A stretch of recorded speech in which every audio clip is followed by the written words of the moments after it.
সমবায় সমিতির 14 কোটি টাকা তছরূপের অভিযোগে গ্রেপ্তার তৃণমূলের প্রাক্তন সহ সভাপতি তথা বর্ষিয়ান তৃণমূল নেতা Shibnath Chowdhury. Nadia district central cooperative ব্যাংকের প্রাক্তন চেয়ারম্যান শিবনাথ চৌধুরীর বিরুদ্ধে 14 কোটি টাকা অভিযোগ সমবায় সমিতির তরফে। জানা যায়, কালীনগর সোসাইটির 14 কোটি টাকা তছরূপ করেছেন অভিযোগ করেছেন ওই সোসাইটির একজন সদস্য। তার দাবি, দীর্ঘ 2014 থেকে 2020 সাল পর্যন্ত কালীনগর সোসাইটির চেয়ারম্যান ছিলেন। সে সময় তিনি এত টাকা তছরূপ করেছেন বলে অভিযোগ করেছেন অভিযোগকারী মহিলা। সেই মোতাবেক তিনি কলকাতা হাইকোর্টের দ্বারস্থ হন এবং পরবর্তীতে কোর্টের নির্দেশে আজ অভিযুক্ত শিবনাথ চৌধুরীকে গ্রেপ্তার করে কৃষ্ণনগর কোতোয়ালি থানার পুলিশ। ইন্টারন্যাশনাল করে যেখানে আমাদের সাহারা কোঅপারেটিভে টাকা আছে, সব কোঅপারেটিভের নিয়ম অনুযায়ী সব করা হয়েছে।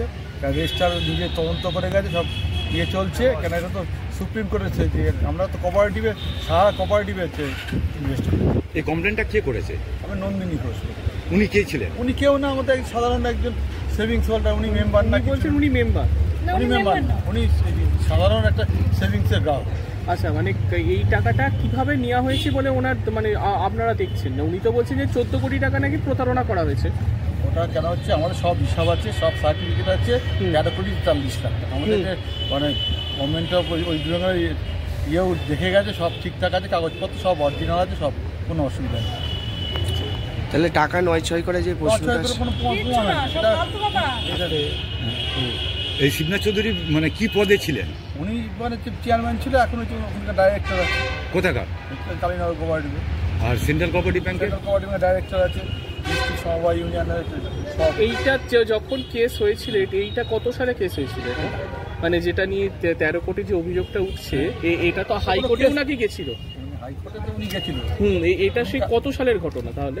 এটা 22 সালে। 2022 সালে। তারপর হাইকোর্ট থেকে কিছু বলেছে, তারপর রায় দিয়েছে, ডিসমিস হয়ে গেছে। এটা কোনো জোরে মিথ্যা প্রমাণিত হয়ে গেছে। তারপরে তাহলে আজকে আবার কেন কমপ্লেন? কালকে একটা এফআইআর করেছে নাকি আবার?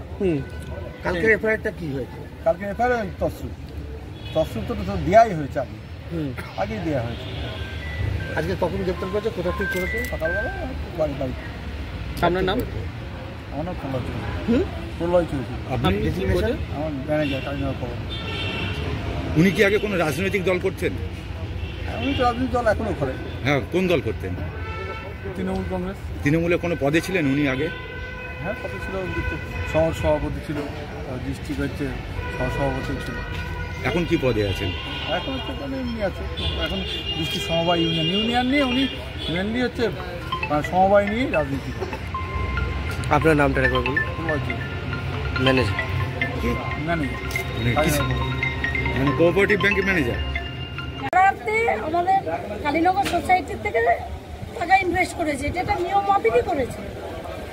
এইবার নন্দিতা ঘোষের পেছনে হয়তো কেউ বা কারা আছে যারা শিবনাথ চৌধুরীকে বারবার হেনস্থা করার চেষ্টা করছে। তাকে এর আগেও আপনারা শুনেছেন যে তাকে গায়ে হাত তোলা হয়েছিল।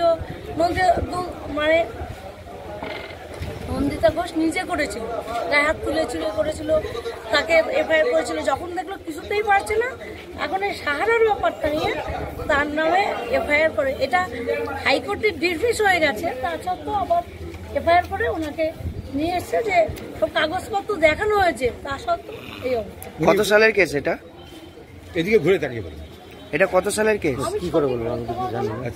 এটা আমাদের যে ম্যানেজার আছে তিনি বলতে পারবেন। মানে ওই বোর্ডে কি আপনিও ছিলেন? না। আপনি কি করেন? আমি কিছু করি না, আমি ওই বোর্ডে, এই যে উনি আছেন, কত সালের ঘটনা জিজ্ঞেস করছি। আপনার নামটা আর কোন বোর্ডে রয়েছে একটু জানেন? ওই ম্যানেজারকে জিজ্ঞেস। আপনার নামটা বলুন। ম্যানেজারের সঙ্গে কথা বলুন, আমার নামটা এরপর এক এইভাবে রাজ্য জুড়ে গ্রেপ্তার হচ্ছে। দেখুন, তৃণমূল মানেই চোর। এই শিবনাথ বাবু যে বড় চোর নদিয়া জেলার, সেটা সকলেই জানতো, তৃণমূলের নেতারাও জানতো, কিন্তু কোনো পদক্ষেপ ছিল না। এই সেন্ট্রাল কোঅপারেটিভ ব্যাংকের বিভিন্ন জায়গায় বিভিন্ন সময় অভিযোগ এসছে, শান্তিপুরে অভিযোগ আছে, ফলে সর্বত্র এই অভিযোগ।